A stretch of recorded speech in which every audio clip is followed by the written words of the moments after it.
So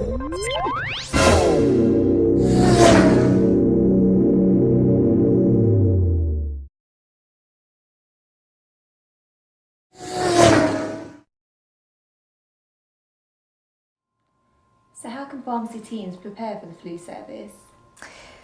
So the best way to start preparing for the flu service would be to actually start the promotions before the service launches. So now would be a good time to start having conversations with patients.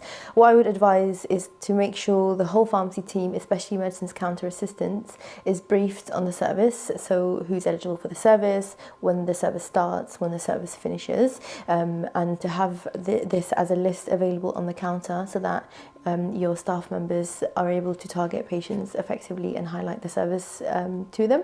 What I would also recommend is to use the prescription bag flyers, attach them to the bags so that when these are handed out to patients, patients are aware that the service is due to start soon. So that way you can start gathering momentum before the service starts to ensure that you can vaccinate as many people as possible. When and how do pharmacy teams start conversation with patients? I think it's best to start now. That way you can start gathering momentum before the service launches. And the best thing to do is to ensure the whole pharmacy team is briefed on the service and the patient eligibility criteria, especially the medicines counter assistants, as they are the patient-facing staff members and are able to effectively highlight the service to patients. Is there anything that we should have on the pharmacy counter to help us with these conversations? So what I would advise is to print off the patient eligibility list or to put that in a document that's easy to read and refer to, and keep that on the counter so that staff members are able to quickly glance at it so they're reminded of who's eligible for the service, and then they can effectively start targeting patients to let them know that the service is due to start, and then that way people will be aware of the service. Is there any other marketing material that can be used when interacting with patients? Yes, so the PSNC website has got lots of resources. One resource that's particularly popular is the prescription bag flyers. So these could be attached to the prescription bags, and when they're handed out, patients will see the flyers and they'll be aware that the service is due to start, and then patients can come and ask you directly, or it will be a useful conversation starter when you're trying to let people know about the service. How do pharmacy teams identify carers who are eligible for the flu vaccination service?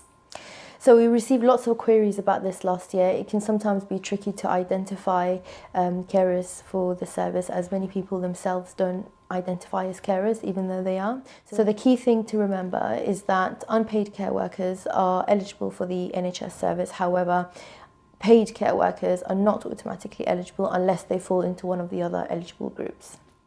So in pharmacy, would you find it tricky to identify carers? Are there any other resources available to help us?